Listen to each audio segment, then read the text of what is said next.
23rd of the 6th, 2022, 43-year-old Mayo footballer. 27th of the 5th, 2022, 30-year-old Laois footballer. 20th of the 6th, 2022, 29-year-old Tyrone Hurler. 4th of the 6th, 2022, 21-year-old Sligo footballer. 5th of the 3rd, 2022, 40-year-old Kilkenny hurler.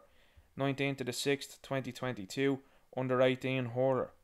19th of the 2nd, 2022, 19-year-old Wexford hurler. 2nd of the 1st, 2022, 18-year-old Cavan hurler. 20th of the 6th, 2022, young Meath GAA player. 25th of the 6th, 2022, 18-year-old Wexford man. 26th of the 4th, 2022, 25-year-old Mayo footballer. 25th of the 12th, 21, 24-year-old Camogie player. 28th of the 4th, 2022, 14-year-old Monaghan Camogie player. 14th of the 3rd, 2022, 30-year-old Offaly player. 1st of the 1st, 2022, 25-year-old Galway footballer. 11th of the 3rd, 2022, 20s Cork footballer. 18th of the 5th, 2022, 16-year-old Wexford student. The list of people that I've read out to you there are a list of people that have passed away suddenly, unexpectedly, and after a short illness, terms that have been on the increase, particularly in the last year. I think it's now time for families to reveal the status of their loved one. The government and the media aren't going to ask those questions, and I do think that it is up to the families now to reveal the status. There are people that are out there that will find that to be disrespectful. These are the same people, by the way, that were happy to sit in gyms, pubs, restaurants, cinemas and other facilities and laugh at you being refused and not be able to gain entry to these places whilst you didn't want to engage in the farcical nonsense over the last 2 years. So these people talking about disrespect have no clue about what respect means, so take no heed of them whatsoever. I would ask families respectfully to start revealing the status of loved ones.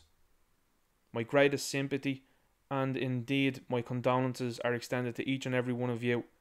But you need to be helping people out now at this stage. You need to be raising the flag about this, and you need to be stepping up and being counted. You've got this incident here. Tipperary Hurler Dillon Quirke passes away suddenly after collapsing during championship clash. Quirke, 24, was stretchered off the field of play and has been confirmed that he has tragically passed away. I think it's important to note that he suffered with myocarditis in 2019. I would be under the assumption that he was under doctor's care, because with someone that suffers with a heart issue, do you not think that they would be under constant and consistent care from a doctor? That's a very big issue. That's a very big question in my opinion. Now we have this here from actual academics that have researched into this. Number of reported sudden deaths. Look at 2001. Look at 2021.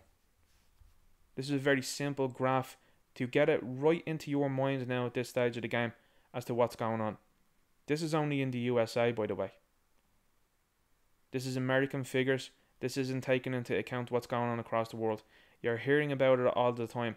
NFL, NBA, soccer players, rugby players, cyclists now, that are all having serious issues. And nobody seems to be asking the pertinent question, the important question, and the right question. They seem to be wanting to talk about this as if it's nothing, normalising this. Meanwhile, for the last 2 years, you were told to be scared of going over to Granny and Grandad's. Why are they not talking about the youth? I think that is a massive question.